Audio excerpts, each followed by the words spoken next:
विवेकानंद सूरय सच्चिद सुख स्वरूपाय स्वामिने तापहारिणे ओम परो तत्ते सदा लीनो रामकृष्ण समग्रया जो धर्म स्थापनरतो वीरेशं तं नमाम्यहम्।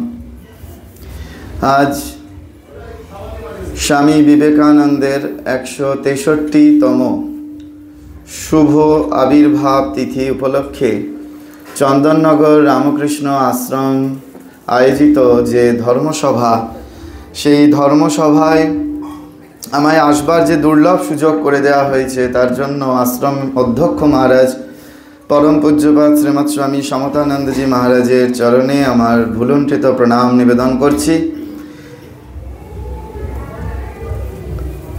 एतदिन बड़ महाराज एखाने उपस्थित छिलेन परम पूज्यपाद श्रीमद स्वामी साधनानंद जी महाराज जी चरणेও आमार भुवो भुवो प्रणाम निवेदन करछि। आश्रमे उपस्थित आरो जारा साधु ब्रह्मचारी रयेछे तादेरके यथायोग्य स्थाने श्रद्धा नमस्कार जानाच्छि एवं ठाकुरमा स्वामीजीर जारा आपनारा भक्तरा सामने उपस्थित हयेछेन तादेरও यथायोग्य स्थाने श्रद्धा नमस्कार जानाच्छि। आज के जार आविर्भाव तिथि तार सम्बन्धे भगवान श्री रामकृष्णदेव बोलेছিলেন যে এবার ওর জন্যই তো সব গো। তার মানে বুঝতে পারছেন যে ভগবান স্বয়ং বলছেন এবার ওর জন্যই তো সব গো, অন্য কারোর জন্য না। মা বলছেন ঠাকুর ভবতারিণীকে অর্থাৎ মা কালীকে দেখবার জন্য যত না কেঁদেছিলেন তার থেকে বেশি কেঁদেছিলেন নরেনের জন্য। এই তথ্যগুলো আমাদের জানা খুব প্রয়োজন যে কার জন্য স্বয়ং ভগবান কাঁদছেন, কারণ তার সম্বন্ধে শ্রীরামকৃষ্ণদেব বলছেন তুই আর আমি কি আলাহিদা, দুয়ের এপিঠ আর ওপিঠ, আমাকে সম্পূর্ণরূপে বুঝবে একমাত্র নরেন্দ্রনাথ আর কেউ না। সেই নরেন্দ্রনাথকে ধরেই আমাদের শ্রীরামকৃষ্ণদেবকে বুঝতে হবে, সেই নরেন্দ্রনাথকে ধরেই আমাদের শ্রী শ্রী মা ঠাকুরনকে বুঝতে হবে, এছাড়া কোনো উপায় নেই আমাদের। কারণ অন্যকে ধরে যদি আমরা বুঝতে চাই তাহলে খানাখন্দে পা পড়বেই। কিন্তু এই আধা ঘন্টা 45 মিনিট সময়ে তো আর বিবেকানন্দ সম্বন্ধে বলা যায় না, 45 ঘন্টা বললেও বিবেকানন্দ সম্বন্ধে শেষ হবে না। কারণ বিবেকানন্দ কে ছিলেন? তিনি অবতার, মহাপুরুষ, সমাজ সংস্কারক, বিজ্ঞানী, বিপ্লবী, খেলোয়াড়, দার্শনিক, সঙ্গীতজ্ঞ। তিনি যে কী ছিলেন নিয়ত্তা করা যায় না। যেমন আমাদের শিবমহিম্ন স্তোত্রে আছে যে হিমালয় যদি কালির বড়ি হয় আর সমুদ্রের জল যদি সেই দোয়াত হয়, পৃথিবী পৃষ্ঠকে যদি খাতা করে কল্পতরু বৃক্ষর একটি ডালকে যদি লেখনী করে শিবের মহিমা কীর্তন করতে মা সরস্বতী যদি স্বয়ং লিখতে শুরু করেন তাহলেও শিবের মহিমা শেষ করা যাবে না। বিবেকানন্দ তাই, কারণ শ্রীরামকৃষ্ণদেব বলেছিলেন ও পাতাল ফোড়া শিব, বসানো শিব নয়। এই বিবেকানন্দ যে স্বয়ং শিবাবতার, তিনি যে স্তোত্র রচনা করছেন, এই পরম পূজ্যপাদ স্বামী ধ্যানাত্মানন্দজি মহারাজ খুব সুন্দর করে বলতেন, জানিস ওই শিব ঠাকুর নিজের মহিমা কীর্তন করে গেছেন, শিব ঠাকুর নিজের মহিমা কীর্তন করে গেছেন। সেই স্বয়ং শিবাবতার স্বামী বিবেকানন্দের আজকে 163তম আবির্ভাব দিবসে আমরা যে সম্মিলিত হতে পেরেছি, আপনারা জানবেন যে যারা আপনারা এখানে বসে রয়েছেন আশ্রম প্রাঙ্গণে, আপনাদের মহা সৌভাগ্য। কারণ এইসব দিনের গুরুত্ব তো আমরা বুঝি না, এইসব দিনের মর্ম বুঝি না। কারণ আজকে যে এই পৌষ কৃষ্ণা সপ্তমী তিথি, সেই তিথির গুরুত্ব বুঝতে পারি না। ঠিক আজ থেকে 1 মাস আগে যে তিথি আমরা পেয়েছিলাম যে অগ্রহায়ণ কৃষ্ণা সপ্তমী তিথি, সেই সপ্তমী তিথিতে মা আবির্ভাব, তার ঠিক 1 মাস বাদে কৃষ্ণ সপ্তমী, পৌষ কৃষ্ণ সপ্তমীতে স্বামীজির আবির্ভাব। আবার এরপরে এই পৌষের শুক্লা দ্বিতীয়ায় যেমন রাজা মহারাজের আবির্ভাব, তার ঠিক 1 মাস বাদে একই তিথিতে ফাল্গুন শুক্লা দ্বিতীয়ায় ঠাকুরের আবির্ভাব। এগুলো একদম খুব সুন্দর, মানে যেন সেট করে ওনারা এসেছেন, যে তিথিগুলোকে একেবারে মেনশন করে ঠিকভাবে তারা এসেছেন। যাই হোক, সেই দিকে আমরা যাচ্ছি না। কিন্তু আজকে আমাদের যেটা আলোচনার বিষয় সেটা স্বামী বিবেকানন্দ। বিবেকানন্দ আমাদের কে, বিবেকানন্দ আসলে কি, সেইটা যদি আমরা একটু বোঝার চেষ্টা করি তাহলেই বুঝতে পারবো যে এই আজকে আমাদের বয়স হয়তো 50-এর ঊর্ধ্বে হতে পারে।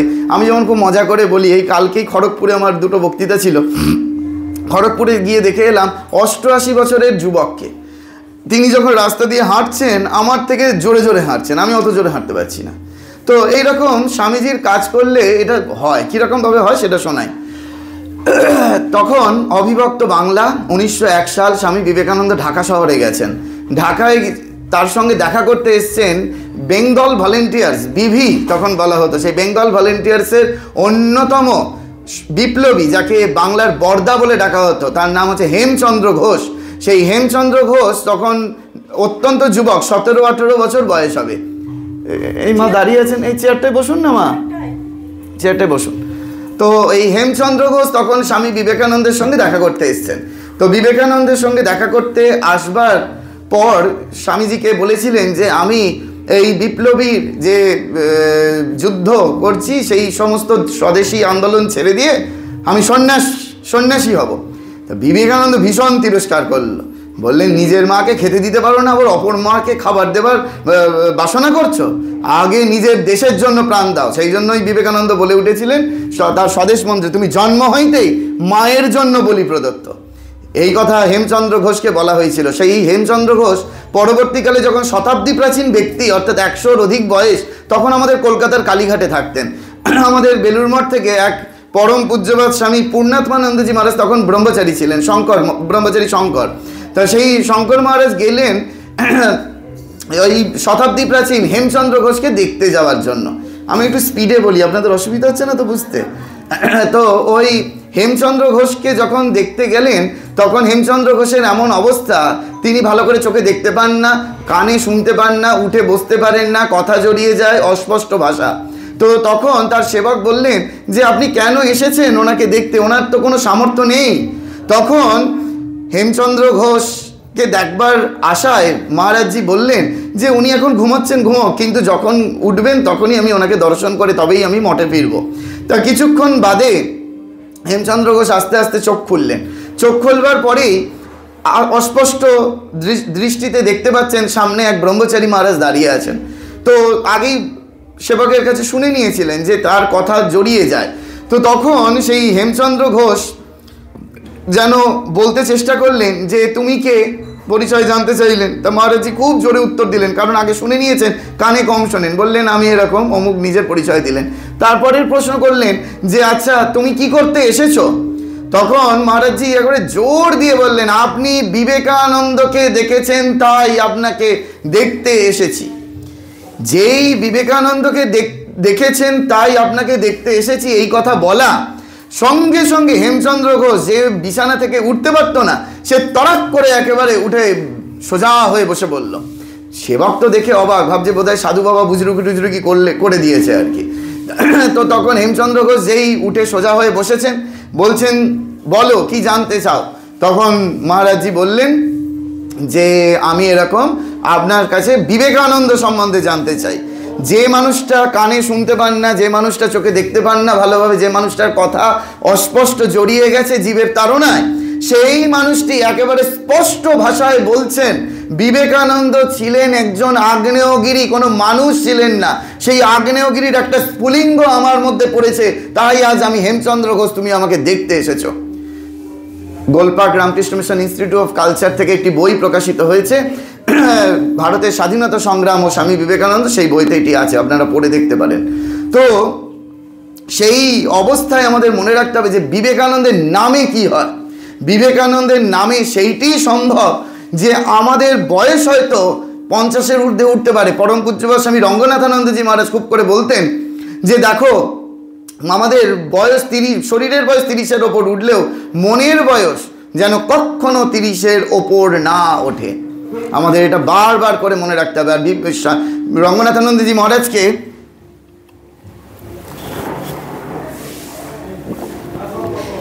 বলা হতো দ্বিতীয় স্বামী বিবেকানন্দ, এটা মনে রাখতে হবে, দ্বিতীয় স্বামী বিবেকানন্দ। রঙ্গনাথানন্দজি মহারাজ বলতেন বিবেকানন্দের সঙ্গে শোবে, বিবেকানন্দের সঙ্গে খাবে, উঠতে বসতে বিবেকানন্দকে ধরবে, সব সময় বিবেকানন্দকে পড়তে হবে। এই যে আজকালকার দিনের অনেক সিনিয়ররা আমার কাছে আসে, এসে বলে মহারাজ এই এখনকার দিনের ছেলে মেয়েগুলো সব উচ্ছন্নে যাচ্ছে। আমি বলি জ্যাঠামশাই আপনি করলেন কি? আপনি কি আপনার নেক্সট জেনারেশনকে বিবেকানন্দের বই হাতে তুলে দিয়েছেন?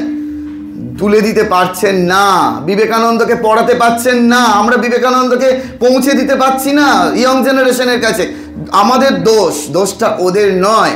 যেহেতু স্কুল কলেজে ক্লাস নেওয়া আমার ক্লাস, সেই কাজটা আমি খুব দায়িত্ব সহকারে করে থাকি যে ওই সমস্ত স্তরের মানুষের কাছে বিবেকানন্দকে পৌঁছে দেওয়া।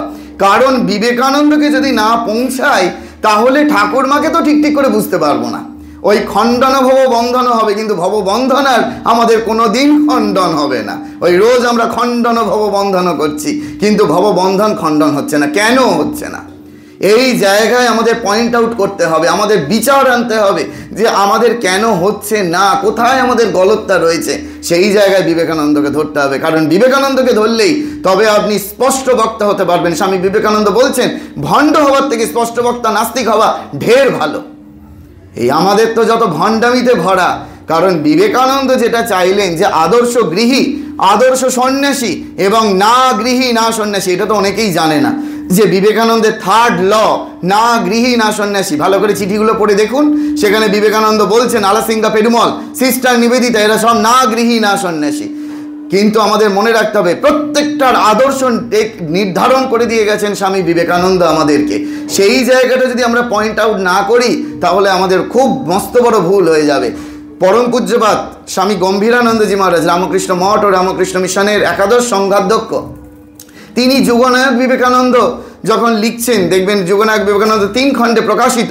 সেই যুগনায়ক বিবেকানন্দের শেষ একেবারে উপসংহারে বিবেকানন্দের স্বরূপটাকে তুলে ধরছেন। এই বিবেকানন্দের স্বরূপ তুলে ধরতে গিয়ে বলছেন 2 জন ব্যক্তি বিবেকানন্দের স্বরূপ নিয়ে আলোচনা করতে চেয়েছিল। প্রথম মিস ম্যাকলাউড, দ্বিতীয় সিস্টার নিবেদিতা। মিস ম্যাকলাউড বলেছিলেন বিবেকানন্দ হচ্ছেন মূর্তিমান শক্তি, মূর্তিমান শক্তি, স্ট্রেংথ পার্সনিফাইড। আর সিস্টার নিবেদিতা বলেছিলেন যে বিবেকানন্দ হচ্ছে মূর্তিমান স্নেহ। এই হচ্ছে বিবেকানন্দের স্বরূপ। কীরকম মূর্তিমান শক্তি সেটা একটু ব্যাখ্যা করি। বিবেকানন্দ একবার লন্ডনে এক মেম সাহেব একজন সাহেবের সঙ্গে হাঁটছেন। যখন এরকম লন্ডনে হাঁটছেন, হাঁটতে হাঁটতে উল্টো দিক থেকে একেবারে পাগলা ষাঁড় রক্তচক্ষু নিয়ে তেড়ে আসছে। যখন এরকম ষাঁড় তেড়ে আসছে দেখে সঙ্গে সঙ্গে সাহেব সে তো একেবারে একটা নিরাপদ শেল্টার নিয়ে নিয়েছে। যেই নিরাপদ শেল্টার নিয়েছে, এবার মেম সাহেবের কি দুর্গতি বুঝে দেখুন। তখন মেম সাহেব কি করলেন যে দৌড়াতে গিয়ে পড়ে গেলেন। পড়ে যাওয়ার সঙ্গে সঙ্গে বিবেকানন্দের ভাব তো আপনারা জানেন যে ওই সেই ছোট্ট বয়স মেলায় ঘুরতে গেছে, আপনারা এইগুলো ঘটনাগুলো পড়েছেন। সেই ছোট্ট বয়স মেলায় ঘুরতে গেছে, রথের চাকার সামনে একটি ছোট্ট শিশু মায়ের কোল থেকে পড়ে গেল। নিজের জীবনের কথা না ভেবে সঙ্গে সঙ্গে সেই ঘোড়ার গাড়ির সামনে থেকে বাচ্চাকে কি করে উদ্ধার করেছিল সেই ঘটনা আপনারা জানেন, কিন্তু এটা আপনাদের কাছে নতুন হতে পারে। তো সেই জন্য বলছি যে ওই লন্ডনে যখন সেই ষাঁড় একেবারে তেড়ে আসছে, বিবেকানন্দ সেই মেম সাহেবের সামনে বিরাট একেবারে নিজের সেই গৈরিক বসন পরিহিত অবস্থায় দাঁড়িয়ে পড়লেন। যেই না দাঁড়িয়ে পড়লেন সঙ্গে সঙ্গে ষাঁড় একেবারে তার সামনে এসে ষাঁড় পালিয়ে চলে গেল। ঠিক একই ঘটনা ঘটেছিল কলকাতার বাগবাজারে সিস্টার নিবেদিতার সঙ্গে। সিস্টার নিবেদিতা এবং দীনেশচন্দ্র সেন হাঁটছেন, বিখ্যাত সাহিত্যিক, সেই বিখ্যাত লেখক। তার সঙ্গে যখন সিস্টার নিবেদিতা বাগবাজারে হাঁটছেন, ওখানে আরেকটি ষাঁড়, অন্য একটি ষাঁড় এরকম তেড়ে এসেছিল। দীনেশবাবু তো দৌড়াতে গিয়ে পড়ে গেলেন। সিস্টার নিবেদিতা এরকম আলখাল্লা পরিহিত অবস্থায় ওরকম ষাঁড়ের সামনে দাঁড়িয়ে পড়লেন। ষাঁড় সিস্টার নিবেদিতার কোনো ক্ষতি করলো না, চলে গেল। তবে এই বিষয়ে স্বামীজি খুব মজার কথা বলছেন যে যখন ষাঁড়টা তেড়ে আসছিল তখন আমি একটা ম্যাথামেটিক্স প্র্যাকটিস করছিলাম। বলছে কি ম্যাথামেটিক্স? না, ষাঁড়টা যদি আমাকে গুতিয়ে ফেলে আমি কত দূরে গিয়ে পড়বো সেটা তখন আমি ভাবছিলাম। হ্যাঁ, তো স্বামীজি এটা খুব করে বলেছেন। পরবর্তীকালে সিস্টার নিবেদিতা বলছেন যখন তার স্বামীজি মাঠের মধ্যে বসে গীতার ক্লাস নিতেন, তখন সিস্টার নিবেদিতা বলছেন যে যখন গীতার ক্লাস স্বামীজি আমাদের নিতেন তখন একদিন বলে উঠলেন বিবেকানন্দ যে ধরো এই যে আমরা খোলা প্রান্তরে বসে গীতার আলোচনা শুনছি, গীতার ক্লাস করছি, এমতো অবস্থায় যদি একটা বাঘ এসে যায় তখন তোমরা কি করবে? তখন সবাই নিশ্চুপ অবস্থায় রয়েছে। তখন স্বামীজি নিজে স্বয়ং বলছেন আমি জানি তোমরা সবাই নিজেদের প্রাণ রক্ষার্থে নিরাপদ আশ্রয়ের খোঁজ করবে, কিন্তু আচ্ছা ধরো সেই বাঘের সম্মুখে একটা ছোট্ট বালক শিশু পড়ে যায় তখন তোমরা কি করবে? আমি এও জানি তোমরা তখন নিজেদের প্রাণ সংশয় না রেখে সেই বালকটিকে রক্ষা করবার জন্য অগ্রসর হবে। এই হচ্ছে বিবেকানন্দ শেখাচ্ছেন মূর্তিমান শক্তি। যে মূর্তিমান শক্তি কীরকম না, strength is life, weakness is death.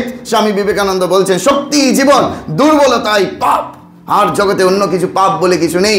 উপনিষদের মন্ত্র আমাদের এইটাই শেখায়, অভি অভি অভি। এই আমাদের বারবার করে মনে রাখতে হবে যে আমাদের শক্তি অর্জন করতে হবে। এখানে পরম পূজ্যপাদ স্বামী সাধনানন্দজি মহারাজ, বড় মহারাজ, একটা কথা স্বামীজির কথা বলতে গেলেই বলতেন, এবং যখন ওনার খুব সঙ্গ করি একেবারে ছাত্রাবস্থায়, আমার মনে আছে মহারাজের স্মৃতিচারণাও হয়ে যাবে, আপনাদেরও ভালো লাগবে। আমি আলমবাজার মঠ থেকে জিতাত্মানন্দ স্বামীকে একবার চুচড়োর একটি স্কুলের প্লাটিনাম জুবিলিতে আনতে গেছি।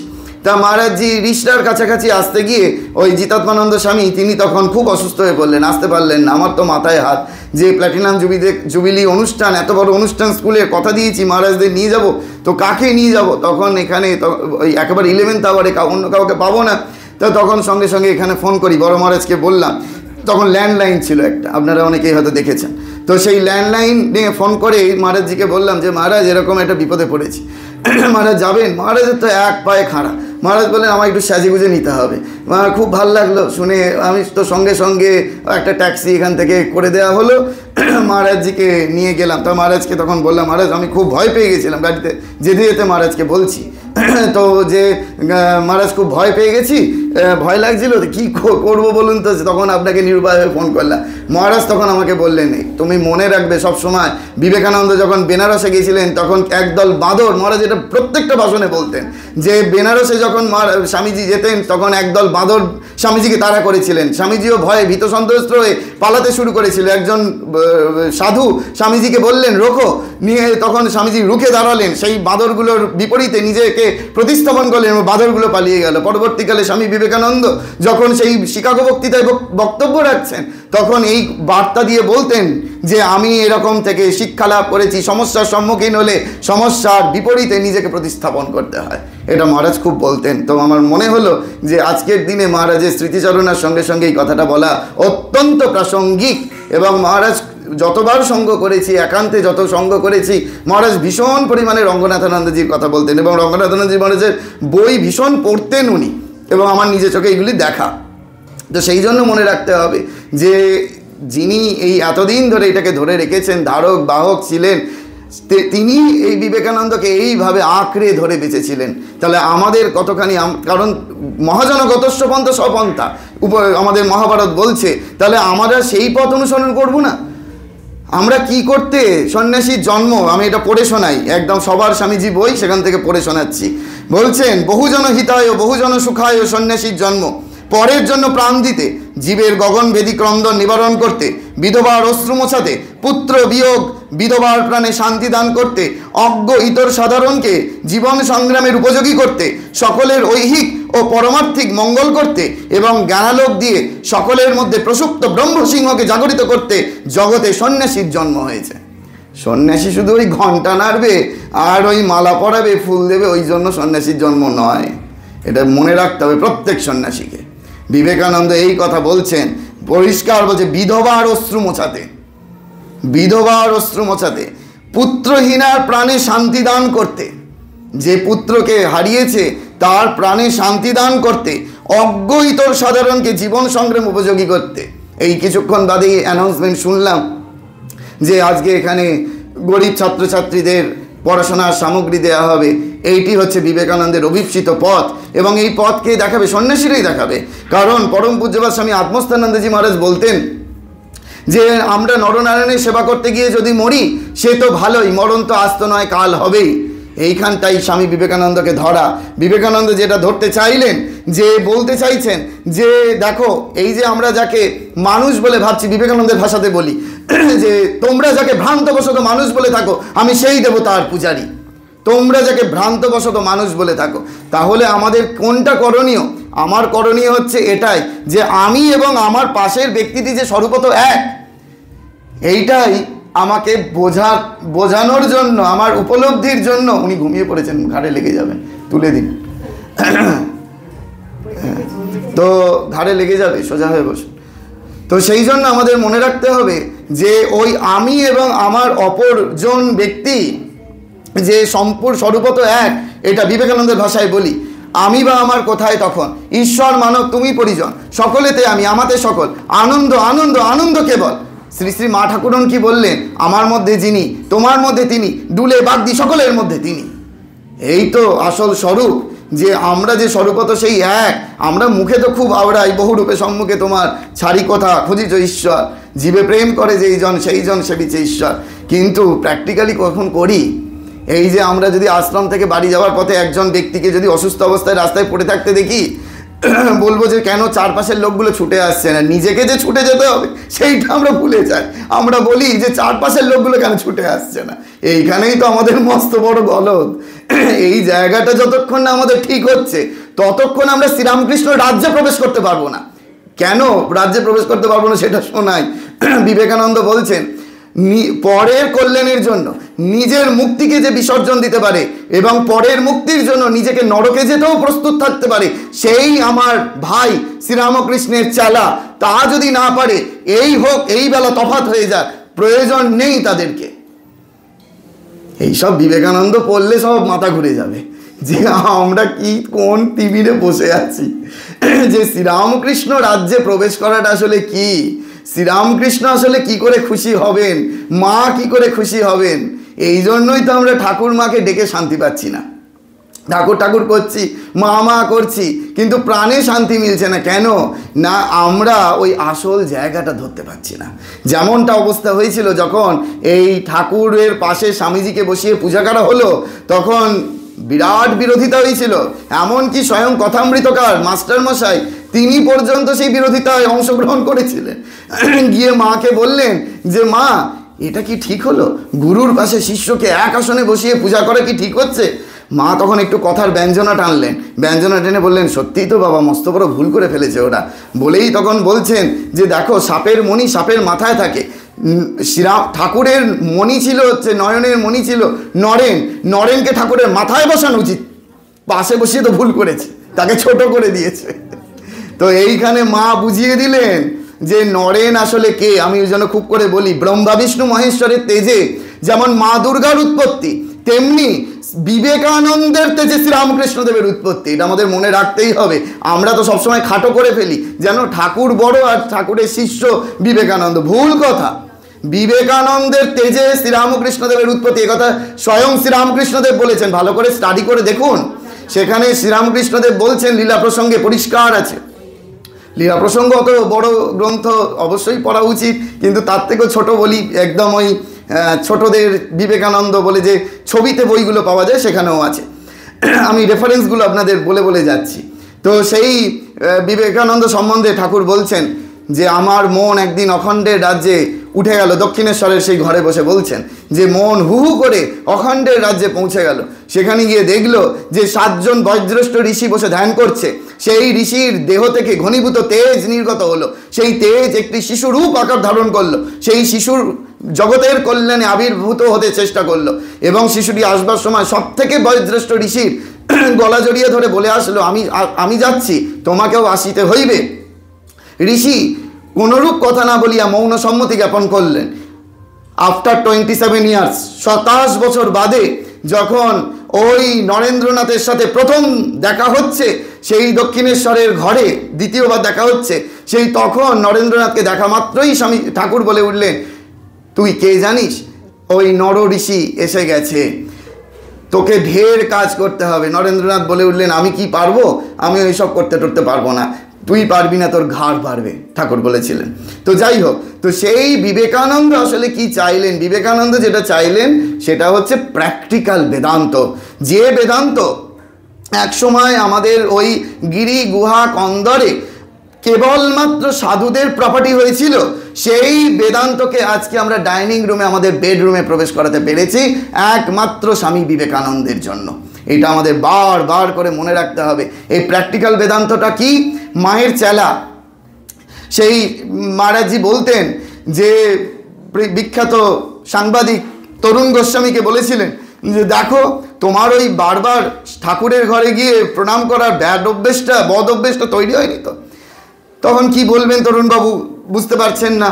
তো তখন তিনি চুপ করে রয়েছেন। তখন বলছেন যে দেখো, ওই সারদা পীঠের সামনে থেকে যখন বেলুড় মঠে ঢোকো, দেখবে অনেক গরিব মানুষ ওখানে বসে থাকে, তাদের দিকে তাকাবে। আর ঠাকুরমা স্বামীজি তিথি পুজোর দিনে গরিবদের সংখ্যাটা বেড়ে যায়, তো তাদের দিকে তাকিয়ে যেদিন তাদের মধ্যে শ্রীরামকৃষ্ণকে দেখতে পাবে, সেই দিন তুমি ঠাকুরের মন্দিরে ঠাকুরকে প্রণাম করার অধিকারী হয়েছে জানবে। হে অত্যন্ত কঠিন কথা, কিন্তু আমরা যদি এটা বাস্তবে পরিণত করতে পারি যে আর্ত পীড়িত দরিদ্র নিপীড়িত এই সকল শ্রেণীর মানুষকে তাদের মধ্যে শ্রীরামকৃষ্ণকে দেখতে চেষ্টা করি আর শ্রীরামকৃষ্ণের মধ্যে তাদেরকে দেখতে চেষ্টা করি, তবেই হবে দুয়ের সামঞ্জস্য। আমাদের মনে হতে পারে যে বিবেকানন্দ বোধহয় শুধু সেবার কথাই বলেছেন, এটাও আবার ভুল কথা, একপেশে হয়ে যাবে। কারণ বিবেকানন্দ শুধু সেবার কথা বলছেন না, এইখানেই অনেকের গলদ হয়ে যায়। পরম পূজ্যপাদ স্বামী সর্বপ্রিয়ানন্দজি মহারাজ বলেন, বিবেকানন্দ যেটা আমাদের আইডিয়ালটা ধরিয়ে দিয়ে গেলেন, সেখানে বলা রয়েছে আত্মন মোক্ষার্থম জগৎহিতায় চ। বেশিরভাগ সাধু কি করে, প্রথম অবস্থায় নয় জগতের হিত দেখে বেলুড় মঠে জয়েন করে, আর নয় বেশিরভাগ সাধু আত্মন মোক্ষার্থমের জন্য বেলুড় মঠে জয়েন করে। স্বামীজি বলে গেছেন দুটোই ভুল পথ। যদি কেউ মনে করে শুধু আত্মনমোক্ষার্থম করবে, শুধু জগতের কল্যাণ করবে, তার থেকে বড় মূর্খামি আর কেউ নয়। কারণ শ্রীরামকৃষ্ণদেব বঙ্কিমচন্দ্রকে বলেছিলেন যে আচ্ছা বলো তো মনুষ্য জীবনের উদ্দেশ্য কি? তখন বঙ্কিমচন্দ্র বলে উঠলেন কেন জগতের কল্যাণ করা। সঙ্গে সঙ্গে ঠাকুর বললেন জগৎ কি আর এইটুকু গা যে তুমি জগতের কল্যাণ করবে? তুমি জগতের কল্যাণ করার কে, জগতের উপকার করবার কে? এইটা যেমন হুঁশিয়ারি বার্তা দিয়েছেন, ঠিক একই আশ্চর্য বক্তা কুশলস্য লব্ধা। তো সেখানে বলা হচ্ছে যে ওই আদর্শ গুরুর আদর্শ শিষ্য সেই স্বামী বিবেকানন্দ কীরকমভাবে সাধন ভজন এবং কর্মযোগ, রাজযোগ, জ্ঞানযোগ, ভক্তিযোগের মূর্ত সমন্বয় করেছেন, এইটা আমাদের বারবার করে মনে রাখতে হবে। কারণ স্বামী বিবেকানন্দ সম্বন্ধে বিবেকানন্দ স্বয়ং নিজে বলেছেন, নিজের উক্তি, শেষ সময়ে বেলুড় মঠের জমিতে হেঁটে বেড়াচ্ছেন, হাঁটতে হাঁটতে হঠাৎ বলে উঠলেন আরেকটা বিবেকানন্দ থাকলে বুঝতো এই বিবেকানন্দটা কি করে গেল। পেছনে বাবুরাম মহারাজ রয়েছেন, শুনে ফেললেন। বাবুরাম মহারাজ জিজ্ঞেস করছেন নরেন তুমি কি বললে, আরেকবার বলো। আর বললেন না, ওই যেটুকুনি শুনেছিলেন সেইটুকুনি পরবর্তীকালে জানা যায় যে একটা এই বিবেকানন্দ কি করে গেল, সেটা বুঝতে গেলে আর একটা বিবেকানন্দের প্রয়োজন। তার মানে এটা বুঝতে পারি যে আমরা বোঝার ক্ষমতা নেই যে স্বামীজি অন্তত আমাদের জন্য কি করে গেলেন। এই জন্যই 12ই জানুয়ারি আমাদের বিরাট র্যালি হলো, প্রায় 4 কিলোমিটার হাঁটা। আমাকে অনেকে জিজ্ঞেস করছিল মহারাজ এত দূর হাঁটতে হবে? আমি বললাম যারা হাঁটতে পারবেন না তাদের জন্য টোটোর ব্যবস্থা রাখা হবে, কিন্তু স্বামীজির এমন শক্তি যারা হাঁটতে পারবে না তারাও পর্যন্ত 4 কিলোমিটার হেঁটে গেল, কারণ স্বামীজির শক্তিতে হাঁটা যায়। এবং তাদেরকে তখন বলছিলাম যে বিবেকানন্দ কি করে গেল একটু এটা নিয়ে আমাদের ভাববার দরকার আছে। এবং প্রত্যেকে আপামর জনসাধারণের, যে লেখাপড়া জানে, যে লেখাপড়া জানে না, যে আর অক্ষর জ্ঞান আছে, যার অক্ষর জ্ঞান নেই, প্রত্যেকের প্রয়োজন বোঝা যে এই যে স্বাধীন ভারতবর্ষে আমরা আজকে বসে রয়েছি, সেই স্বাধীন ভারতবর্ষে বসে থাকার পিছনে যার সবথেকে বড় অবদান সেটি হচ্ছে স্বামী বিবেকানন্দ। আমরা এই পরাধীন ভারতবর্ষে তো এতদিন কাল কাটাচ্ছিলাম, সেইগুলো তো আমরা ভুলতে বসেছি।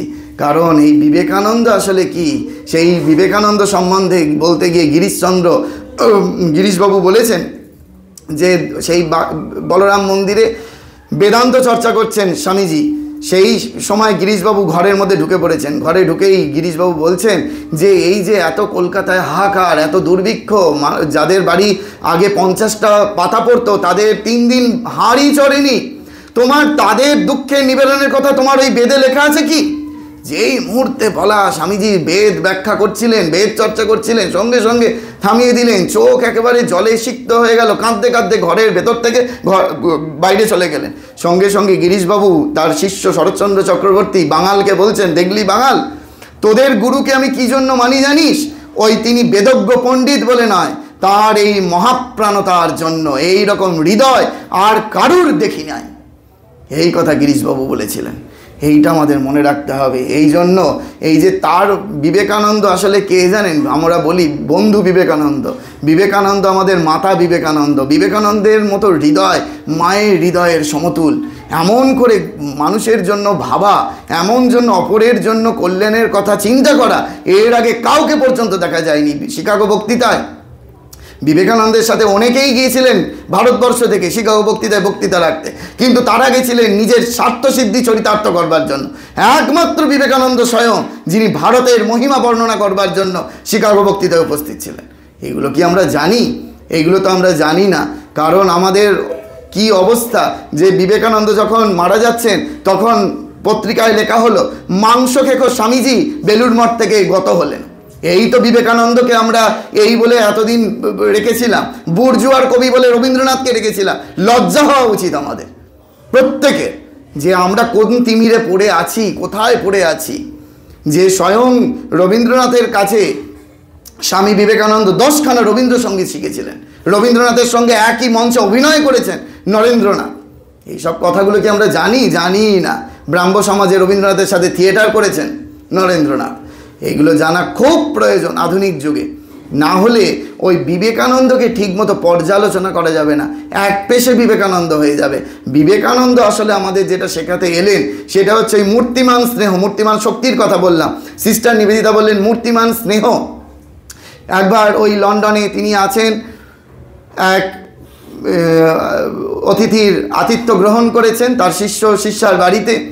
সেইখানে একটি বাচ্চা শিশু সন্তান খুব কাঁদছেন, কিছুতেই তার মা তাকে শান্ত করতে পারছেন না।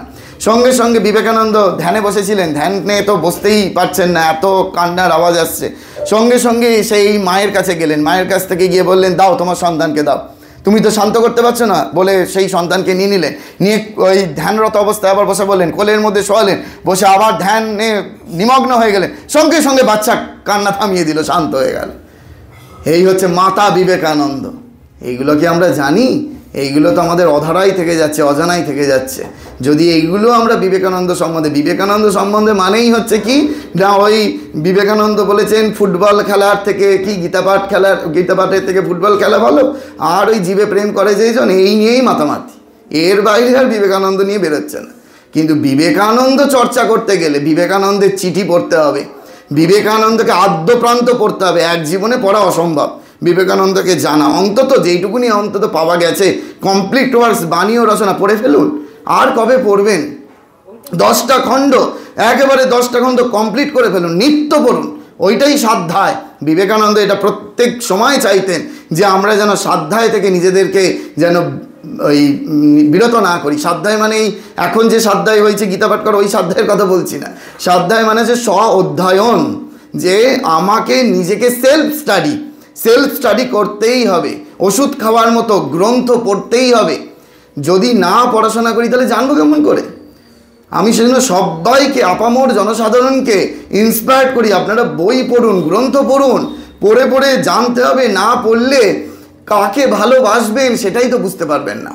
ঠাকুরমা স্বামীজিকে যে ভালোবাসবেন, ঠাকুরমা স্বামীজি সম্বন্ধে জানুন। আমাদের উদ্বোধন কার্যালয় থেকে যা এখন বইয়ের সংখ্যা, তা তো 3-4 জন্মতেও শেষ করা যাবে না। এত বই প্রকাশিত হচ্ছে, এত বই বেরোচ্ছে, কিন্তু আকর যে গ্রন্থগুলো, সেই আকর গ্রন্থগুলো অন্তত আমরা পড়িব। আমরা একজন পড়বো, 10 জন শুনবো, এই করে করে যত আমাদের জানার পরিধিটা বাড়াবো, তত দেখবেন আমাদের কি হবে, আমরা গোঁড়ামি মুক্ত হব। বিবেকানন্দ বলছেন আমাদের ওই ধর্মটা তো ঢুকে গেছিলো ভাতের হাঁড়ির মধ্যে। এই কিছু বছর আগেও আমি নবদ্বীপ গেছিলাম, বাঁ হাতে জল খেয়ে ফেলেছি বলে আমায় তো সেই একেবারে সাধুরা রূঢ় দৃষ্টিতে তাকিয়ে রয়েছে আমার দিকে। আমি তখন মনে মনে ভাবছি, বাপরে বাপ, আজকে আমরা 5Gর যুগে বসেও ওই বিবেকানন্দ যা বলে গেছে, ডান হাতে জল খাবো কি বাঁ হাতে জল খাবো, এইদিকে বসবো না ওইদিকে বসবো, এই নিয়েই আমাদের রাত ভোর কেটে গেল। আসল উদ্দেশ্য সাধিত হচ্ছে না, দুর্ভাগ্যের বিষয়। আসল উদ্দেশ্য সাধিত হচ্ছে না, যে আসল উদ্দেশ্য ঠাকুরমা স্বামীজিকে ভালোবাসা, আসল উদ্দেশ্য ভগবানকে ডাকা। আমরা ওই নিয়ম কানুনের মধ্যে এত নিজেদেরকে আবদ্ধ করে ফেলছি। বিবেকানন্দ একবার বেলুড় মঠে ওই সন্ধ্যা আরতির সময় তাদের সবাইকে নিয়ে বসে ক্লাস নিচ্ছেন, উপনিষদের ক্লাস নিচ্ছেন। সঙ্গে সঙ্গে বেলুড় মঠে আরতির ঘণ্টা বেজে যাচ্ছে, প্রেমানন্দজি এসে ডাকতে এসেছেন। সঙ্গে সঙ্গে প্রেমানন্দজিকে ধমক দিলেন, বাবুরামদা, তুমি কি মনে করো তোমার ওই পলতে ঘোরালেই ঠাকুরের সামনে ঠাকুরের পূজা করা হলো? এটা বুঝি ঠাকুরের পূজা করা হচ্ছে না? জেনে রাখবেন যে এই যে আলোচনা হচ্ছে, আমি তো ওই অত পূজা টুজা পারি না, বা আমার ওই প্রবণতাও খুব একটা নাই। আমার কাছে পূজা মানে হচ্ছে এই বক্তৃতা করা। কারণ আমি মনে করি যে এই ঠাকুরের কথা, মায়ের কথা, স্বামীজির কথা যত বেশি করে সব জায়গায় ছড়িয়ে দেওয়া যাবে, যত প্রচার করা যাবে। এখনও আমরা বিবেকানন্দকে ঠিক করে ধরতে পারিনি। তবে হ্যাঁ, এইটা আমার ভেবে আনন্দ লাগে, এই 19বিংশ শতকে গান্ধীজি, নেতাজি, তারপরে আরও যারা এসছেন, নেতাজিকে নিয়ে আলোচনা এই তো 23শে জানুয়ারি ছাড়া আর তো দেখা যায় না। গান্ধীজিকে নিয়ে তো আলোচনাই হচ্ছে না, রবীন্দ্রনাথকে নিয়ে রবীন্দ্রনাথের গান হচ্ছে, কিন্তু আলোচনা ওই 25শে বৈশাখ আর 22শে শ্রাবণ ছাড়া হচ্ছে না। কিন্তু বিবেকানন্দ এমন একটা পার্সোনালিটি যাকে নিয়ে বছরে 365 দিনই আমরা প্রোগ্রাম করছি, 365 দিনই আমরা যুব সম্মেলনে অংশগ্রহণ করছি। এটা আমাদের মনে রাখতে হবে, কারণ বিবেকানন্দের দ্বারাই এরা সকলে উদ্বুদ্ধ। রাজা গোপালাচারী খুব সুন্দর করে বলেছিলেন, জাতির জনক যদি মহাত্মা গান্ধী হয়, জাতির পিতামহ স্বামী বিবেকানন্দ। এই কথা কে বলতে পারে? জাতির জনক যদি আমরা মহাত্মা গান্ধীকে নিয়ে মাতামাতি করছি, এই জাতির জনক মহাত্মা গান্ধী কি করে খাটো ধুতি পরলো? তিনি তো ছিলেন বিরাট বড় ব্যারিস্টার, তিনি ওই খাটো ধুতি পরলেন স্বামী বিবেকানন্দের স্বদেশ মন্ত্র পড়ে, তুমিও কোটিমাত্র বস্ত্রাবৃত হইয়া সদর্পে ডাকিয়া বলো আমি ভারতবাসী, ভারতবাসী আমার ভাই। এই কথা যখন গান্ধীজি বললেন, তখন তিনি ওই ব্যারিস্টারের পোশাক ছেড়ে খাটো ধুতি পরে সারা জীবন কাটিয়ে দিলেন, সারাটা জীবন কাটিয়ে দিলেন। নরমপন্থী থেকে চরমপন্থী সমস্ত বিপ্লবীদের কাছে দুটি করে বই থাকতো, একটা হচ্ছে শ্রীমদ্ ভগবদ গীতা আর এটা হচ্ছে স্বামী বিবেকানন্দের রাজযোগ। পড়ে দেখুন, দেখবেন কি করে ওই অভির মন্ত্রে জাগ্রত হবেন, ভয় শূন্য হতে পারবেন। আমি দেহ নই, মন নই, বুদ্ধি নই, আমি শুদ্ধ মুগ্ধ মুক্ত স্বরূপ আত্মা। বিবেকানন্দ এটা বলতেন খুব করে আওড়াতে, আপনারা প্রতিদিন আবৃত্তি করবেন। মনোবুদ্ধ অহংকার চিত্ত আনি নাহং নচস্রোত জিহ্বে নচ ঘ্রাণ নেত্রে নচ ভৌম তেজর্ণ ভূমির্ন বায়ু চিদানন্দ রূপঃ শিবহং শিবহং। আমি মন নই, বুদ্ধি নই, অহংকার নই, চিত্ত নই, আমি কান নই, নাক নই, জিভ নই, চোখ নই, আমি আকাশ নই, বাতাস নই, বায়ু নই, তেজ নই, আমি শিব, আমি শিব। রোজ আওড়ান না, কীরকম ভেতর থেকে শক্তি পাবেন দেখবেন। এবং যেটা এই আওড়ালে যারা শুনবে বাড়ির চারপাশের লোক, তারা পর্যন্ত শক্তিতে শক্তিমান হবে। সেই জন্য বলা হয় তেজস্বী সংজ্ঞা তেজস্বী প্রাপ্ত হয়, যে আমরা যদি তেজস্বিতার সঙ্গ করি, আমরা নিজেরা ক্ষুদ্র ক্ষুদ্র আয়না হতে পারি। দেখবেন ওই গাড়ির লুকিং গ্লাস দেখতে ছোট, নিজের মুখটাও ভালো করে দেখা যায় না, কিন্তু যদি সেই বিরাট সূর্যের প্রতিবিম্ব ওই আয়নার মধ্যে এসে পড়ে, তাহলে দেখবেন সেই আয়না থেকে যে রিফ্লেকশন লাইট প্রতিভাত হয়, সেই দিকে আমরা তাকাতে পারি না। ঠিক সেরকম বৃহৎ সূর্য সম হচ্ছে ঠাকুর মা স্বামীজি, তাদের বিপরীতে আমাদের এই ক্ষুদ্র দর্পণ সম আমাদের দেহ, সেই শরীরটাকে যদি আমরা তাদের বিপরীতে প্রতিস্থাপন করতে পারি, তাহলে দেখবেন তাদের যে তেজ আমাদের মধ্যে দিয়ে বিচ্ছুরিত হবে, সেই তেজ নিয়ে আমরা জগতের সকলের কাছে গেলে তারা সকলেই উপকৃত হবে। এটা আমাদের বারবার করে মনে রাখতে হবে। সেই জন্য ঠাকুরকে ধরা, সেই জন্য স্বামীজিকে ধরা, সেই জন্য মাকে ধরা। বিবেকানন্দ যখন সিস্টার নিবেদিতাকে নিয়ে এলেন পাশ্চাত্য থেকে কলকাতার নারীদের শিক্ষার প্রসারের জন্য, তখন নিবেদিতাকে সাবধান করে দিলেন, সিস্টার তুমি ইতিহাস, বিজ্ঞান, রসায়ন, পদার্থবিদ্যা, অঙ্ক, গণিত সব কিছু পড়াও, আমার তাতে কোনো আপত্তি নেই, কিন্তু তোমার সিলেবাসের মধ্যে যেন অবশ্যই শ্রীরামকৃষ্ণ পুস্তকখানি থাকে। বারবার করে হুঁশিয়ারি বার্তা দিচ্ছেন। আর দুদিন বাদেই যার শুভ জন্মদিন, সেই নেতাজি সুভাষচন্দ্র বোস বলছেন যে রামকৃষ্ণ বিবেকানন্দ বেদান্ত সাহিত্য অপেক্ষা উৎকৃষ্ট কোনো সাহিত্য আছে বলে আমি তা মনে করি না। এই জন্য মনে রাখতে হবে। আমিও প্রথম জীবনে খুব রবীন্দ্রনাথ পড়তাম, তারপরে দেখলাম ও বাবা, ওই মুড়ি মিশ্রির একদর করলে চলবে না। 1897 যখন প্লেগ মহামারী দেখা দিল, রবীন্দ্রনাথ তো কলকাতা থেকে পালিয়ে গেছিল, এটা জেনে রাখুন, পালিয়ে গেছিল। কিন্তু সেই অবস্থায় বিবেকানন্দ তার সমস্ত সৈন্যদের নিয়ে মুখ্য ভূমিকায় ছিলেন স্বামী সচ্চিদানন্দ এবং মুখ্য ভূমিকায় ছিলেন সিস্টার নিবেদিতা। হ্যাঁ, এইটা এই ভুল বললাম, সদানন্দ আর হচ্ছে সিস্টার নিবেদিতা। এটা আমাদের মনে রাখতে হবে যে তাদেরকে মুখ্য ভূমিকায় দিয়ে জীবন পণ করে, এই যেমন কোভিডে মহামারীর সময় একেবারে কীরকমভাবে রিলিফ হয়েছে আমরা দেখেছি, ঠিক সেইরূপ প্লেগের সময়তেও ওই তাঁরা মুখ্য ভূমিকায় অংশগ্রহণ করে সেবা করেছে আর্তপীড়িতদের। সেই জন্য তবে পরবর্তীকালে রবীন্দ্রনাথ স্বীকারও করেছেন, আমি কবি, আমার নাম যশের আকাঙ্ক্ষা আছে।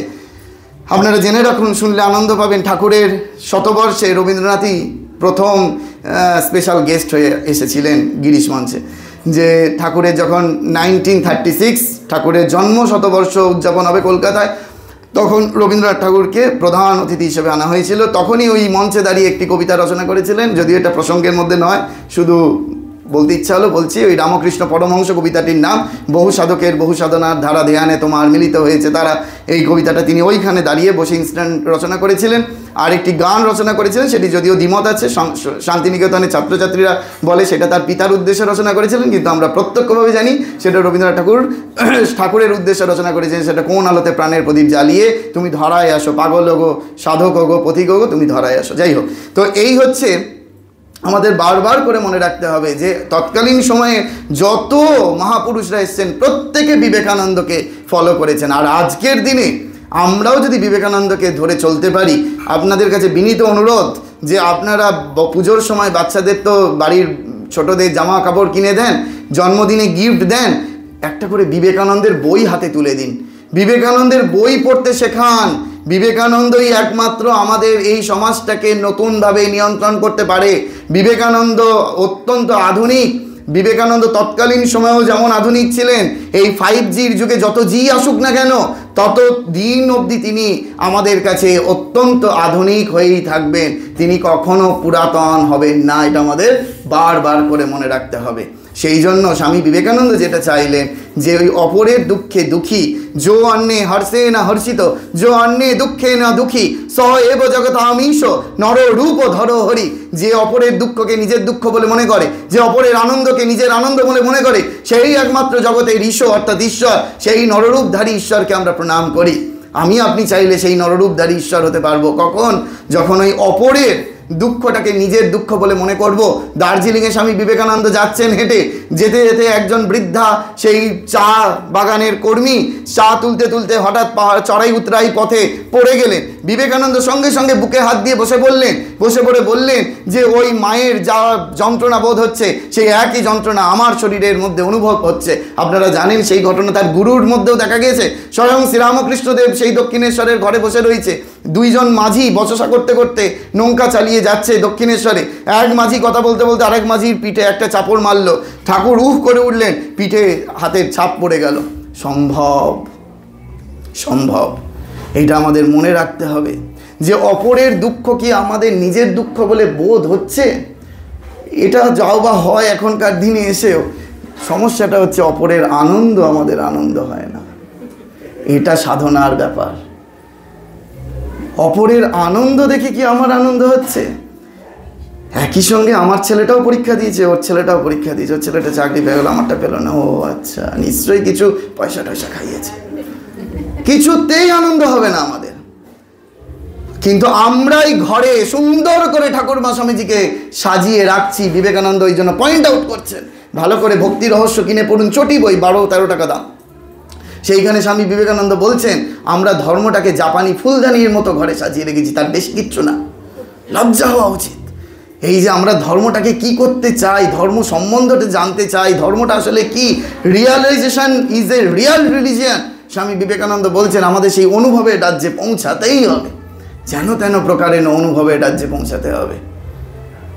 সবাই মিলে শপথ করি যে আপনাদের খিদে পেয়ে গেছে, হ্যাঁ, প্রসাদের সময় হয়ে গেছে, তো ওই আমাদের সবাই মিলে শপথ করতে হবে যে আমরা যদি ওই প্রথম এক ব্যক্তি ঠিক করেছিল যে এই সমাজটাকে বদলাবে। সমাজটা এত কলুষিত হয়ে যাচ্ছে না, যত দীক্ষার্থীর সংখ্যা বাড়ছে তত সমাজটা কলুষিত হচ্ছে, জানেন তো? এটা ওই পরম পূজ্যবাসানী পূর্ণাত্মানন্দজি মহারাজ আক্ষেপ করে বলে গেলেন কিছুদিন আগে কলকাতায়, যে যত দীক্ষার্থীর সংখ্যা দিনে দিনে বাড়ছে না, মানে সেই দীক্ষার ভিড়ের শেষ নাই, আর এদিকে সমাজের দিকে তাকালে তার তত অবক্ষয় দেখা যাচ্ছে। তো কি হচ্ছে আমরা ঠাকুরমা স্বামীজির মন্ত্র নিয়ে বলুন তো? সমাজটার মধ্যে তার কোনো প্রতিচ্ছবি তো দেখতে পাচ্ছি না। তো যাই হোক, যদি এই প্রথম ব্যক্তি একজন ব্যক্তি ভেবেছিল যে আমি এই গোটা সমাজটার যে এখন পরিণতি সেই সমাজটাকে বদলাবো, সেই জন্য তিনি চাইলেন গোটা পৃথিবীটাকে একটা সিস্টেমে নিয়ে আসতে। পৃথিবীটাকে সিস্টেমে আনতে গিয়ে দেখলেন যে বাবা ও বিরাট ব্যাপার, এটা পারবো না। তখন তিনি ঠিক করলেন নিজের দেশটাকে অন্তত যাতে কন্ট্রোলে আনতে পারি। তো নিজের দেশটাকে শুরু করতে চাইলেন কন্ট্রোলে আনবার জন্য। বলছে বাবা এও তো আমার দ্বারা সম্ভব না। তখন ভাবলেন অন্তত নিজের রাজ্যটাকে অন্তত আনি, নিয়ে নিজের রাজ্যটাকে একটু সিস্টেমে আনতে চাইলেন। দেখছেন বাবা এই রাজ্যটাকেও তো আমি কন্ট্রোলে আনতে পারছি না, তাহলে অন্তত নিজের ডিস্ট্রিক্টটাকে আনি। তো যখন নিজের ডিস্ট্রিক্টটাকে আনতে গেছে দেখছে বাবা কেউ তার কথা শুনছে না। তো তখন তিনি বললেন ঠিক আছে বাবা দরকার নেই সব, আমি আমার অন্তত নিজের পাড়া নিজের এলাকাটাকে অন্তত সিস্টেমে নিয়ে আসি। বলছে যে পাড়ার লোকগুলো আমার থেকে দেখলে দূরে সরে চলে যাচ্ছে, কেউ আসছেই না ধারে কাছে। তখন তিনি ঠিক করলেন, ঠিক আছে বাবা, দরকার নেই, আমার নিজের বাড়ির লোকগুলোকে অন্তত ঠিক করি। তা বাড়ির লোকগুলোকে ঠিক করতে গিয়ে বাড়ির লোকগুলো বলছে, তোমার বয়স হয়েছে, মাথায় ভীমরতি ধরেছে, যাও গিয়ে বসে থাকো চুপ করে। তো বাড়ির লোকগুলোকেও ঠিক করা গেল না। তখন তিনি ঠিক করলেন, ও আচ্ছা, আমি নিজেকে অন্তত ঠিক করার চেষ্টা করি। তখন তিনি রিয়েলাইজ করলেন যে আমি প্রথমেই কেন এইটা দিয়ে শুরু করিনি, আমি আগে নিজেকে ঠিক করে ফেলি। আমি যদি নিজেকে ঠিক করতে পারি তাহলে আমার পরিবারটা ঠিক হতে পারে, আমার পরিবারটা ঠিক হলে আমার পাশাপাশির পরিবারগুলো ঠিক হবে, পরিবারটা ঠিক হলে হয়তো জেলাটা ঠিক হবে, এইভাবে আস্তে আস্তে স্প্রেড করতে পারে, ছড়াতে পারে। সেই জন্য সবার আগে বিবেকানন্দ বলছেন বি অ্যান্ড মেক, যে আগে হও তারপর তৈরি করো। আমাদের ঠিক উল্টো হয়ে যায়, আমাদের মেক অ্যান্ড বি হয়ে যায়, যে আমরা তৈরি করতে গিয়ে ভাবি নিজে শিখবো, হয় নয়। বি অ্যান্ড বিকামিং, স্বামীজি বলছে হওয়া এবং হয়ে যাওয়া। সেই জন্য আমাদের বারবার করে মনে রাখতে হবে, বিবেকানন্দকে ধরা মানে যে আমরা যে জীবন স্তরে এখন উত্তীর্ণ হয়ে আছি তার থেকে অনেক গুণ উত্তীর্ণ হয়ে যাব, অনেক গুণ উঁচুতে উত্তীর্ণ হবো। সেই জন্য রবীন্দ্রনাথ খুব সুন্দর করে বলেছেন, বিবেকানন্দের লেখা পড়লে কি হবে। প্রথম বললেন রোমারোলাকে, যদি ভারতবর্ষকে জানতে চাও তাহলে তুমি বিবেকানন্দকে জানো, তাহলেই ভারতবর্ষকে জানা হবে। আর তারপরেই বললেন, বিবেকানন্দের লেখা যদি কেউ বসে বসে পড়ে সে উঠে দাঁড়াবে, যে উঠে দাঁড়িয়ে দাঁড়িয়ে পড়বে সে চলতে শুরু করবে, যে চলতে চলতে পড়বে সে দৌড়াতে শুরু করবে। এই হচ্ছে বিবেকানন্দ আমাদের মধ্যে সেই শক্তির জাগরণ ঘটিয়েছে। বুঝতে পেরেছেন? এই যে এখন চারদিকে, এটা দারুণ ইন্টারেস্টিং কথা বলবো, একবার খুব মন দিয়ে শুনুন। চারদিকে এখন এই মহাকুম্ভ চলছে, তো আপনারা জানেন তো যে 144 বছর বাদে মহাকুম্ভ। কারা কারা গেছিলেন? গেছেন? কারা কারা যাবেন? আপনি যাবেন, আর কেউ যাবেন? আপনারা যেতে চান মহাকুম্ভে? যেতে চান? আপনারা যেতে চান? এই মুহূর্তে যেতে চান? এই মুহূর্তে নয়, আমি এই মুহূর্তে নিয়ে যেতে পারি আপনাদেরকে, এখানে বসিয়ে। এই মুহূর্তে যেতে চান? বেশ, ভেরি গুড। একটু আমার কথার সঙ্গে সঙ্গে চিন্তা করুন, কি করে আমরা এই মুহূর্তে মহাকুম্ভে যেতে পারি। মহাকুম্ভ মানেই যারা যাচ্ছেন, এই শরীরও যাবে, কিন্তু আশা রেখেছে আর কি, তো সেইটা ওই গিয়েই স্নান করা মানেই যে কুম্ভ স্নান এরকম না। আমি এই মুহূর্তে মহাকুম্ভে আপনাদের নিয়ে যাচ্ছি, ঠিক আছে? টিকিট লাগবে না, পয়সা লাগবে না, বিনা পয়সায় নিয়ে যাচ্ছি, ঠিক আছে? সেখানে কি আছে? সেই মহাপ্রয়াগে রয়েছে ত্রিধারার মিলন। আমাদের বাংলাতেও আছে, এই অনতি দূরে ত্রিবেণী, সেইটাকে বলা হয় মুক্তবেণী। এই যে আমাদের এই গঙ্গা, যমুনা আর সরস্বতীর মিলন ক্ষেত্র, এই বাংলার যেটা হুগলি জেলায় অবস্থিত, সেই ধারাকে বলা হয় মুক্তবেণী। আর প্রয়াগরাজে যেটা রয়েছে, যার আগে নাম ছিল এলাহাবাদ, সেই প্রয়াগরাজে যেটা হচ্ছে সেটা হচ্ছে যুক্তবেণী, ঠিক আছে? সেটা হচ্ছে যুক্তবেণী। তো এই মুক্তবেণীর থেকে অনেক বেশি আমাদের কাছে ঐতিহ্যপূর্ণ এবং আধ্যাত্মিকতার ইতিহাসেও গুরুত্বপূর্ণ, সেটা হচ্ছে যুক্তবেণী। সেই জন্য সবাই ওখানে সেখানে যাচ্ছে, কিন্তু সেখানে কি রয়েছে সেটা না জেনেই সবাই ছুটছে। এটাই হচ্ছে দুর্ভাগ্যের বিষয়, জানেন তো। তো এখন এই কুম্ভ থেকে এক সাধু বাবা দেখলাম সেদিন এলেন, একেবারে নাগা সন্ন্যাসী। নাগা মানে তো উলঙ্গ নয়, নাগা মানে হচ্ছে পর্বত। পর্বতে যারা ভ্রমণ করেন তারা হচ্ছেন সেই সন্ন্যাসী, এটার মধ্যে জেনে রাখতে হবে। তো সেই এক সন্ন্যাসী এসে কি ডিম্যান্ড করছে, বাপরে বাপ, এত টাকা দিতেই হবে। আমি বললাম, বাবা কুম্ভ স্নানের যদি এইরকম ফল হয় আমার বোধহয় না যাওয়াই ভালো। তো সেই রূপ দেখে মনে টনে হলো আর কি। কিন্তু আসল কুম্ভটা কি জিনিস জানেন তো? আসল কুম্ভটাই ঠাকুরমা স্বামীজিকে ধরলেই হয়ে যাবে। কুম্ভতে রয়েছে গঙ্গা, যমুনা এবং সরস্বতী। গঙ্গা কিসের প্রকাশ? গঙ্গা হচ্ছে জ্ঞানের প্রকাশ, গঙ্গা হচ্ছে জ্ঞানের প্রকাশ। যমুনা হচ্ছে ভক্তি বা প্রেমের প্রকাশ, আর সরস্বতী হচ্ছে চৈতন্যের প্রকাশ। সরস্বতী হচ্ছে চৈতন্যের প্রকাশ। সেই জন্য সরস্বতী হচ্ছে ওইখানে ওই অন্তঃসলীলা, তাকে দর্শন করা যাচ্ছে না, তাকে অনুভব করতে হয়। যেমন এই যে দ্রষ্টা আর দৃশ্যকে দেখা যায়, দর্শনকে দেখা যায় না। ধরুন আমি দ্রষ্টা, ঠিক আছে, একজন ব্যক্তি দ্রষ্টা, এই মাইক্রোফোনটা হচ্ছে দৃশ্য, তাহলে দ্রষ্টা দৃশ্যকে দেখছে, কিন্তু এই যে ভিজুয়ালাইজেশনটা হচ্ছে, এটার নাম হচ্ছে দর্শন। এটা দেখা যায় না, এটাকে অনুভব করতে হয়, এর নাম চৈতন্য। তাহলে হচ্ছে গঙ্গা হচ্ছে সেই জ্ঞান, যমুনা হচ্ছে সেই প্রেম বা ভাব, আর চৈতন্য স্বরূপ হচ্ছে সেই সরস্বতী। এই ত্রিসঙ্গমের মিলনে আমাদের সেই চৈতন্যের জাগ্রত হচ্ছে, ঠিক সেরকম আমাদের জ্ঞান স্বরূপ হচ্ছেন স্বামী বিবেকানন্দ। ভাব তিনি হচ্ছেন শ্রী শ্রী মা ঠাকুরন। মা ঠাকুরন বললেন, যার যেমন ভাব তার তেমন লাভ।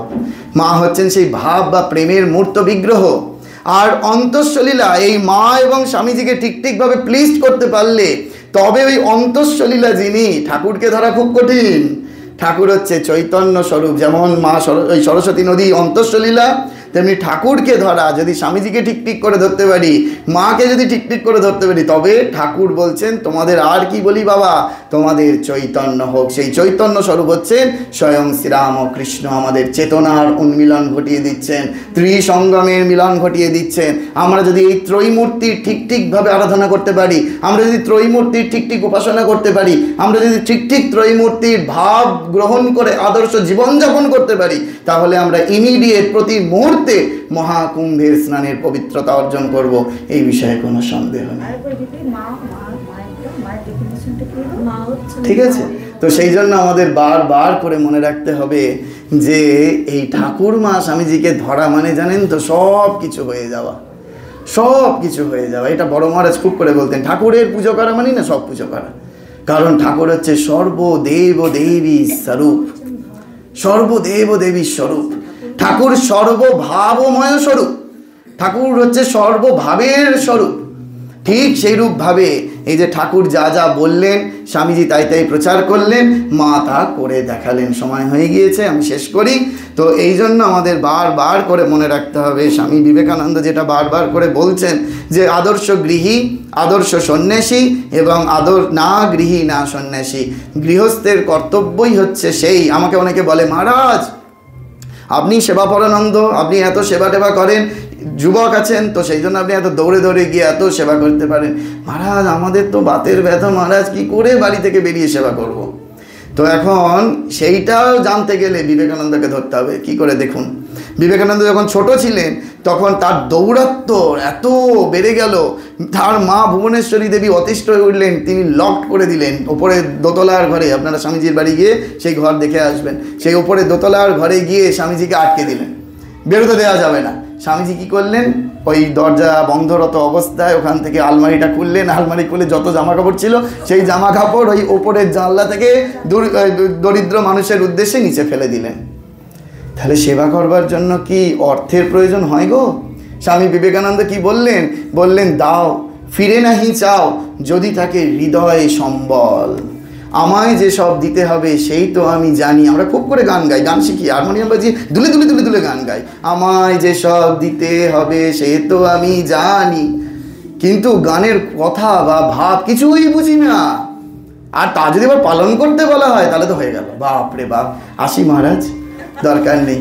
তো এই হচ্ছে আমাদের অবস্থা, যে আমায় যে সব দিতে হবে সে তো আমি জানি। এই যে দরজা বন্ধরত অবস্থায় সেটা যে করা যায়, আমার বাতের ব্যথা থাকলে আমি ঘর থেকে না বেরিয়েও যে আমি সেবা করতে পারি, সেই জন্য স্বামী বিবেকানন্দ বললেন, দাও ফিরে নাহি চাও থাকে যদি হৃদয় সম্বল। কে কবে কোথায় দেখেছে টাকায় মানুষ করিয়া থাকে, মানুষই চিরকাল টাকা করিয়া থাকে। স্বামী বিবেকানন্দ এই কথা বলেছেন। মানুষ চাই মানুষ, বাকি সব হয়ে যাবে, বাকি সব হয়ে যাবে। সত্যি বলছি, সত্যি সত্যি হয়ে যাবে। শুধু আমাদের মানুষ চাই মানুষ, আর কিচ্ছুর প্রয়োজন নেই। সেই জন্য এই আগের বছর পুরুলিয়াতে এক জায়গায় বক্তৃতা দিতে গেছি। বক্তৃতা দিতে গিয়ে এক ভক্ত আমাকে নিয়ে গেল তার বাড়িটা দেখাতে। তো তার বাড়িতে দেখতে গিয়ে দেখছি যে পূজ্যপাদ স্বামী সুপর্ণানন্দজি মহারাজ, গোলপার্ক ইনস্টিটিউটের বর্তমান সেক্রেটারি মহারাজ, উনি খুব করে বলেন যে আমাদের শোবার ঘরগুলো খুব বড় বড়, আর ঠাকুর ঘরটা হচ্ছে একটা পায়রার খোপের মতো, এটা ছোট্ট করে রেখেছি। কিন্তু এটা জেনে রাখুন, ওই পায়রার খোপের মতো ছোট্ট করে ঠাকুর থাকতে পারতেন না। ওই জন্য শামপুকুর যে বাটিতে ঠাকুর বেশি দিন থাকতে পারলেন না, ওনাকে নিয়ে চলে যাওয়া হলো কাশীপুর উদ্যান বাটিতে। ঠাকুর কখনোই ওই ছোট্ট ঘরে থাকতে পারেন না। তার থেকে বলুন বেডরুমে, নিজের বেডরুমে ঠাকুরকে বসান, ঠাকুরকে রাখুন, অনেক ভালো। খোলামেলা অবস্থায় আপনিও থাকলেন, ঠাকুরও থাকলো, খুব ভালো। কিন্তু মহারাজজি বলেন যে ওই নিজেদের বেডরুমটা আমাদের খুব বড় আকার হয়, কিন্তু ঠাকুর ঘরটা একদম ছোট্ট হয়। তা উনি এটা শুনে টুনেছেন, নিয়ে দেখলাম যে ওনার বেডরুমের থেকে ঠাকুরের ঘরটা 3 গুণ বড়, 3 গুণ বড়, বিরাট ঠাকুর ঘর। আমায় নিয়ে গেলেন, দেখলাম যে ঠাকুরের নিত্য ভোগ রাগ হয়, সকাল থেকে রাত অবধি সব ব্যবস্থাপনা খুব সুন্দরভাবে রয়েছে। তখন আমি বললাম যে আচ্ছা আপনারা ভোগ রাগ করে কি সেই ভোগ সেবা কি আপনারাই করেন? সঙ্গে সঙ্গে ভদ্রমহিলা বলছে আমি জানতাম মহারাজ আপনি এই প্রশ্নটা করবেন। তখন উনি বললেন যে তাহলে শুনুন মহারাজ, যে সকালবেলা আমার বাড়িতে নিউজ পেপার দিতে আসে সে জেনে গেছে যে নিউজ পেপার দিতে এলে সবার শেষে আসে, সেখান থেকে টিফিন প্রসাদটা করে যাবে। যে আমার বাড়িতে দুধ দিতে আসে সেও জানে যে এখান থেকে টিফিন প্রসাদ করে যাবে। বাড়িটাও যেহেতু একটু বড় আকার সেই জন্য একাধিক পরিচারিকা রয়েছে বা রান্নার লোক রয়েছে, তারা সবাই জানে তাদের নিত্য দুবেলা পাত এখানেই পড়বে। ভেবে দেখুন, সেবা করবার জন্য বাইরে যেতে হয় না, মা করছেন না, যে আসছে তাকে খালি মুখে ফেরাচ্ছেন না। আপনারা এইটুকুনিটা করতে পারেন তো বাড়িতে, যে বাড়িতে যে আসবে তাকে কখনো খালি মুখে ফেরাবেন না, একেবারে আন্তরিকভাবে। কি মনে করবেন?